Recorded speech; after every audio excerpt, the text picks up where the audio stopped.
ये सवाल साथियों कहीं ना कहीं इस प्रकार से भी पढ़ाया जा सकता है कि क्यों बढ़ रही हैं पेट्रोलियम तेल की कीमतें, है ना। अब जैसे आजकल आप लोगों ने क्यों बढ़ रही हैं तेल की कीमतें, इस पर मैंने एक वीडियो किया था आपके आरएनए में, है ना। आपके आरएनए में वीडियो किया था और आपने देखा भी होगा, वो इस समय 2.5 मिलियन के आसपास पहुंचने वाला है। ऐसे ही अगर मैं इसको बोलूं कि पेट्रोलियम तेल की कीमतें क्यों बढ़ रही हैं, तो उसका कहीं ना कहीं इसमें आंसर छिपा हुआ है। आंसर इसके दो हैं ब्रॉड रूप से अगर मैं कहूं। पहला आंसर अंतरराष्ट्रीय बाजार में बढ़ता हुआ तेल का मूल्य, और दूसरा सरकार की घटती हुई आय। आय क्यों घट रही है? क्योंकि सरकार जितना भी आपका वैक्सीनेशन वगैरह है, इसका पैसा आप ही से ले रही है। असल में वो गाड़ी का तेल नहीं, आपका भी तेल निकाल रही है, क्योंकि अल्टीमेटली वो पूरी तरह से टैक्सेशन वसूल कर रही है, ठीक है ना। तो वो पूरा टैक्स सरकार तेल पर लगा देती है और वही तेल की कीमत बढ़ाने में उपयोगी हो जाता है। एनीवे, तो वर्तमान में तेल की कीमत बढ़ने के दो प्रमुख कारण कहे जा सकते हैं। एक तो है बढ़ता हुआ टैक्स, जिसकी वजह से भारत के लगभग 17 से अधिक राज्य और यूटी ऐसे हैं जहां 100 रुपए से ऊपर क्रॉस हो चुका है पेट्रोल एंड डीजल। और इसके साथ साथ मेरे प्यारे साथियों, इसके दूसरा जो कारण है वो अंतरराष्ट्रीय तेल की कीमतें हैं। आज जिस बारे में हम चर्चा कर रहे हैं वो अंतरराष्ट्रीय तेल की कीमतों में ही एक ऐसे संगठन की बात कर रहे हैं जिसने तेल की कीमतों को कैसे प्रभावित किया, इसका आज आपको पता चलेगा। चलिए इसका थोड़ा इतिहास बताते हैं और इसमें जो संगठन है उसके बारे में आपको चर्चा करते हैं। संगठन का नाम है ओपेक प्लस। उसकी हाल ही में संपन्न हुई है बैठक, और उस बैठक में क्या निर्णय निकले कि जिसकी वजह से यह कंफर्म हो गया कि तेल की कीमतें तो अभी भी घटने वाली नहीं हैं। कैसे यह कंफर्म हुआ कि तेल की कीमतें घटने वाली नहीं हैं? कैसे यह कंफर्म हुआ कि आने वाले समय के अंदर भारत के तेल की कीमतें और बढ़ेंगी? तमाम बातें आज के सेशन में आपको डिस्कस की जानी है। तो आइए शुरू करते हैं। हाँ जी, किसी को कोई भी दिक्कत हो अभी तक? हाँ, तो किसी के यहां पर 110 है अभी, बहुत बढ़िया है। चलिए आगे चलते हैं साथियों। यहां पर मैं आपको बताता हूं क्या कहानी है। साथियों ये पूरी की पूरी कहानी है ओपेक प्लस समूह की बैठक की, क्योंकि ये बैठक इसलिए चर्चा में आ गई क्योंकि यूएई ने कहा कि वो तेल की कीमतों को बढ़ाने के पक्ष में नहीं है। अब ये क्या कहानी है? क्या यूएई की कहानी है? क्या वाकई में यूएई के दिखाने के दांत और खाने के दांत एक जैसे हैं, या कोई और अलग स्टोरी है? मैं इस सवाल को बाद में पढ़ाऊंगा, लेकिन पहले मैं थोड़ी सी बेसिक इंफॉर्मेशन आपको देता हूं, फिर इस सवाल पर लेकर के आऊंगा।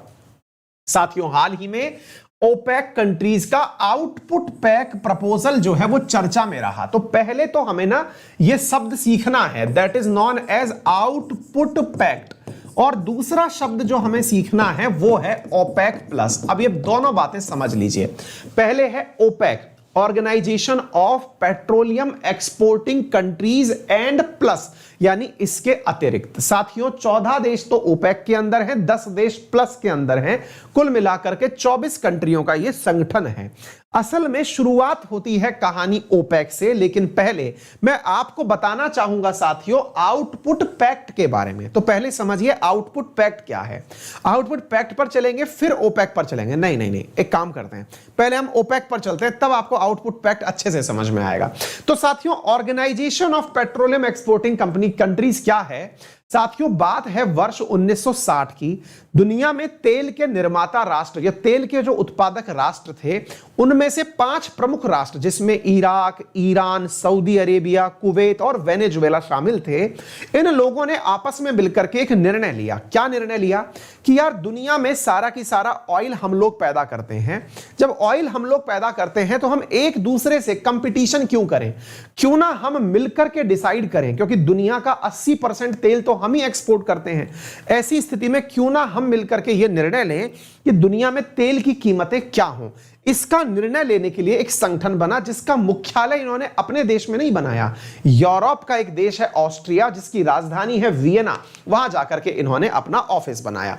तो साथियों इस वियना ऑस्ट्रिया के अंदर organisation of petroleum exporting countries का ऑफिस बनाया गया, और यहां पर इनिशियल ये 5 कंट्रीज आकर के बैठना शुरू हुए।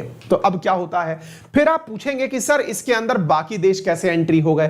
तो वर्तमान में जब आप ओपेक कंट्री देखते हैं तो आपको शुरुआती 5 नहीं, उसके अलावा अन्य कंट्री भी दिखते हैं, जैसे ईरान भी है, इराक भी है, कुवैत भी है, यूएई भी है, Saudi Arab, Libya, Algeria, Papua, ये जो Equatorial Guinea, Nigeria, Republic of Congo, Angola, Venezuela, Ecuador, ये कंट्रीज भी अब इसमें शामिल हो गई हैं, जो कि शुरुआत में पहले 5 कंट्रीज के साथ शुरू हुई थी। अब इन कंट्रीज की संख्या बढ़ चुकी है। तो अब क्या होता है साथियों, ये कंट्रीज बढ़ना शुरू हुई और इन्होंने निर्णय लिया कि हम तेल की कीमतों को पूरी तरह से अपने कंट्रोल में रखेंगे।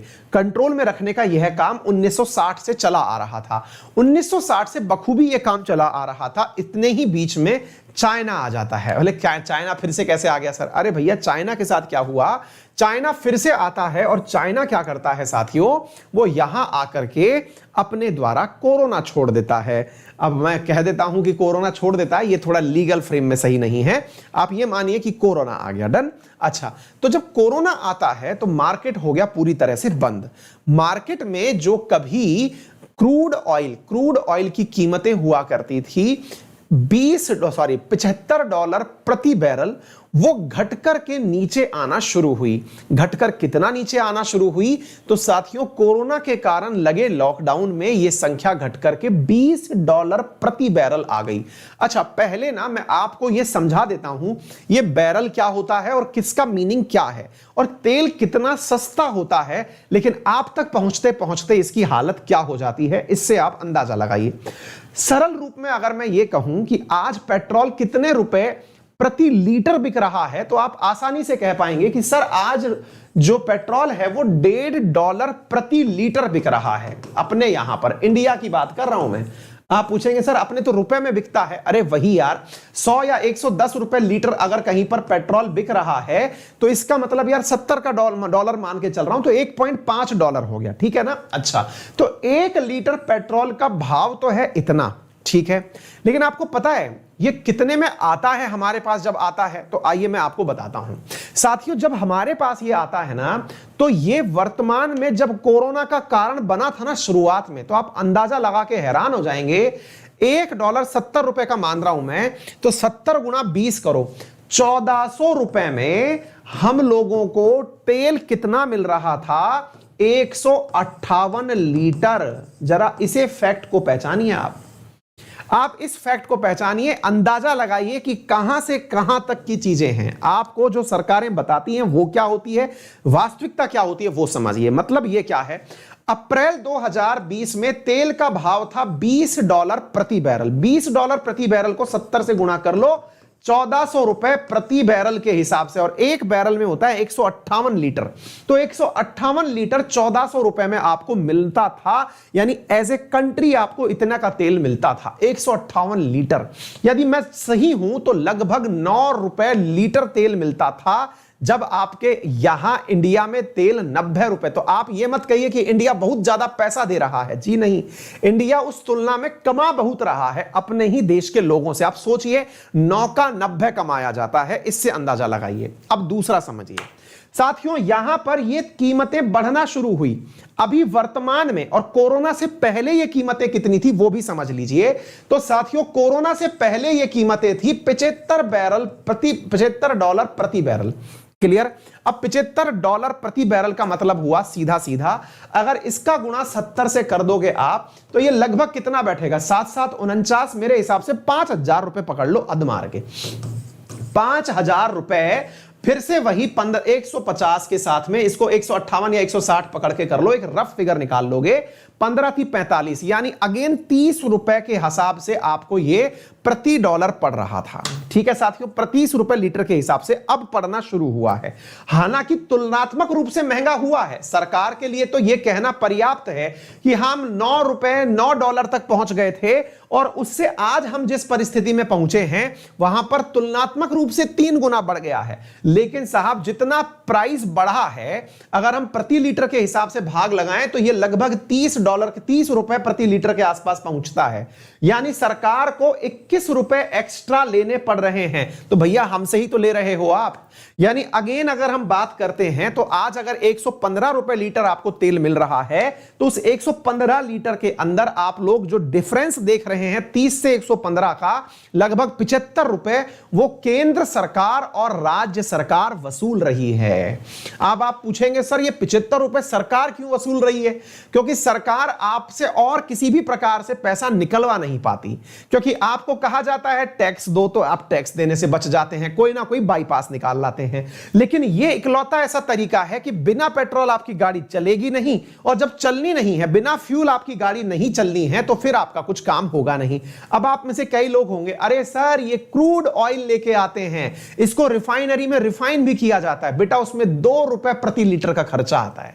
आप जब खर्चा निकाल लेते हो ना, पूरा ट्रांसपोर्टेशन सब निकाल लो, कंपनी का सब निकाल लो, तो 7 रुपया बनता है 1 लीटर के ऊपर, जो सब खर्चे सहित बन करके आता है। यानी कि सरकार को जो 30 है वो 37 में पड़ता है, 9 वाला 15 में, उसके बावजूद भी 70 रुपए नेट कमाई करती है सरकार आपसे।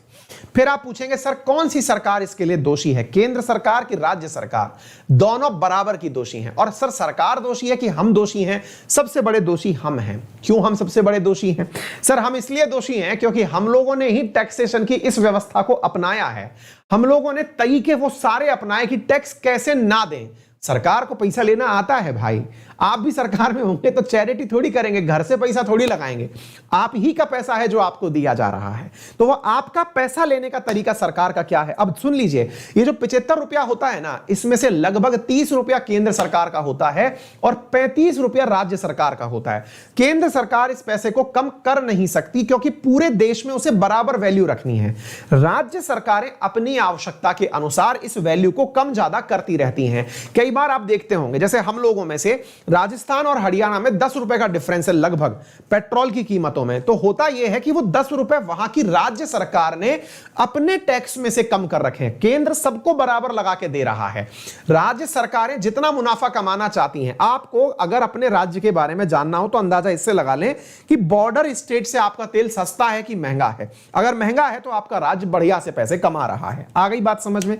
तो फिलहाल तो हमने तेल की कैलकुलेशन समझी, अब हम दूसरे तथ्य पर चलते हैं। तेल की कैलकुलेशन आगे लेके जब हम निकलते हैं तो बात आती है ओपेक कंट्रीज की। तो ओपेक कंट्रीज पर जो ध्यान जा रहा है वो क्या है कि ओपेक कंट्रीज ने क्या कहा कि साहब अप्रैल 2020 में हमारा जो तेल का था दाम वो बिल्कुल नीचे आ गया। इतना नीचे आ गया कि हमको अपनी कई इकाइयां बंद करनी पड़ी क्योंकि व्हीकल चल नहीं रहे थे, तेल का उपयोग हो नहीं रहा था। ऐसी स्थिति में ओपेक कंट्रीज को क्या करना पड़ा?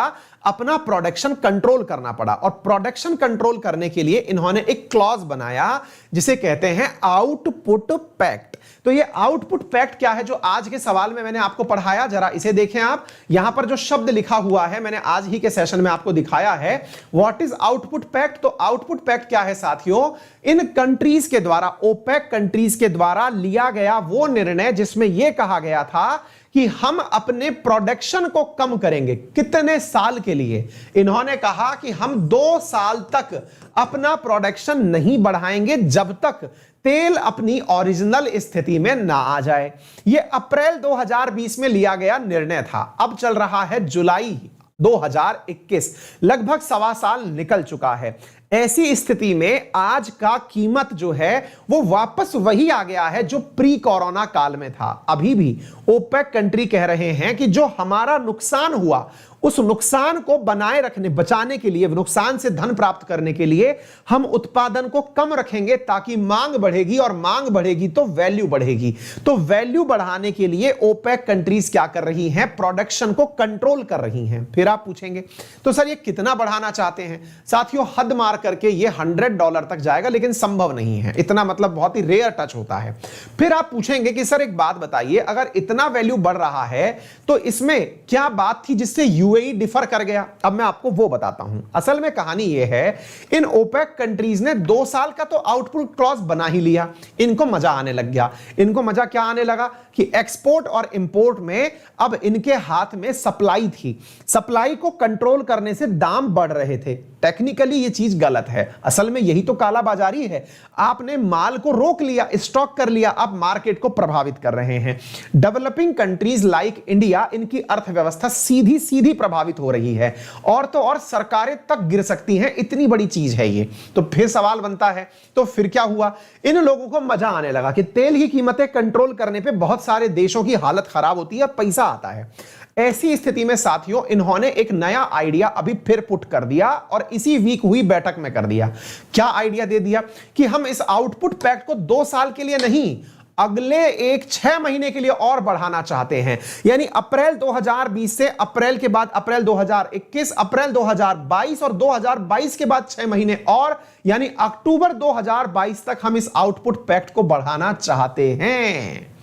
अब आप जब इस लाइन को सुनेंगे तो आपका मन भी गुस्से में आ जाएगा कि यार तब तक तो पता नहीं भाव कहां आसमान में पहुंच जाएंगे। तो साहब इसको मैं आपको बताना चाहूंगा कि इसी चीज से यूएई ने कहा कि नहीं, मैं आप लोगों के साथ नहीं हूं। अब आपके मन में अचानक प्यार उमड़ेगा, वाओ देश हो तो यूएई देश जैसा, नहीं तो नहीं हो। ऐसा भी नहीं है। यूएई का आप जैसे ही सुनते हैं कि उसने कहा कि ऐसा नहीं, तो फिर आप पूछेंगे फिर कैसा? तो मैं आपको बताता हूं। यूएई ने कहा कि महाराज आप तेल का प्रोडक्शन कम करने की बात करते हैं, लेकिन जितना प्रोडक्शन करते हैं उसमें मेरा हिस्सा बहुत छोटा सा है।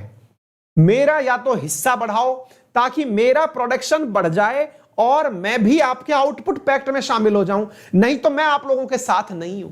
बेटा स्वार्थी होके बात कर रहा है वो, उसको हीरो मत बना लेना खुद का। वो कह रहा है मुझे आउटपुट पैक्ट से दिक्कत नहीं है, मुझे दिक्कत यह है कि तुम सबने निर्धारित कर लिया। सऊदी अरब तो कह रहा है कि मैं $1 मिलियन और प्रति बैरल कम कर दूंगा, 1 मिलियन बैरल प्रतिदिन और कम कर दूंगा।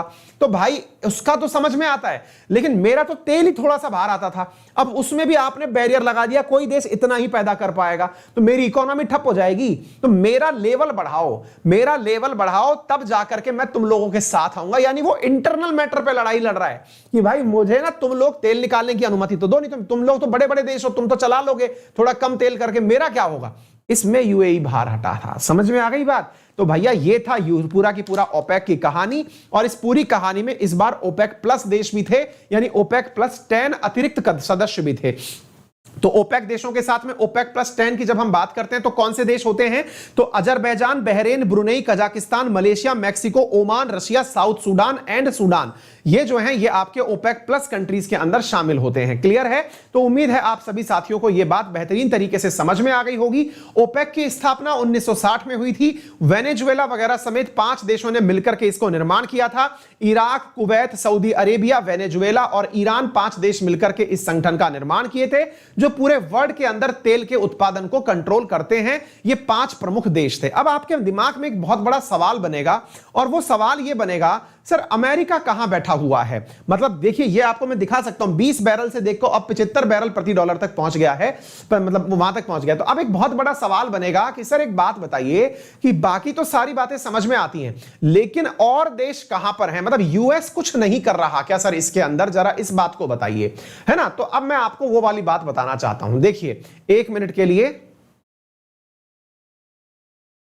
हाँ जी, तो अब सर यूएस इसमें कुछ नहीं कर रहा क्या? अब देखो यूएस की कहानी भी मैं आप लोगों को बताता हूं।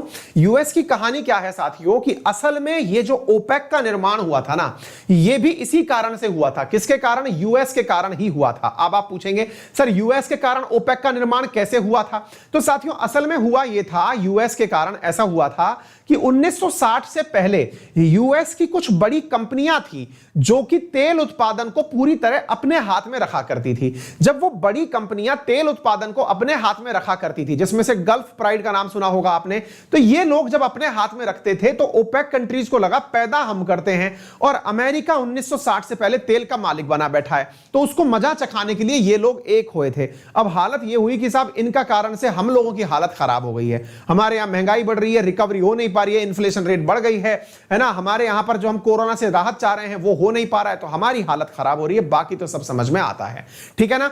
तेल अगर हम बात करें, इंडिया सबसे ज्यादा कहां से आयात कर रहा है? तो सबसे ज्यादा इराक से, फिर सऊदी अरब, फिर UAE, Nigeria, US, Kuwait, Venezuela, Mexico, Russia, Qatar, लेकिन इसमें कहीं भी ईरान नहीं है जहां से हम तेल मंगाते हों। उम्मीद है आप लोगों को यह बात समझ में आ गई होंगी। अब बात बनती है कि इंडिया ने क्या कहा? तो इंडिया ने कहा है कि भैया ऐसा मत करो, अगर ऐसा हुआ तो हमारे हाल हो जाएंगे खराब। ये रही पूरी की पूरी जानकारी। क्लियर?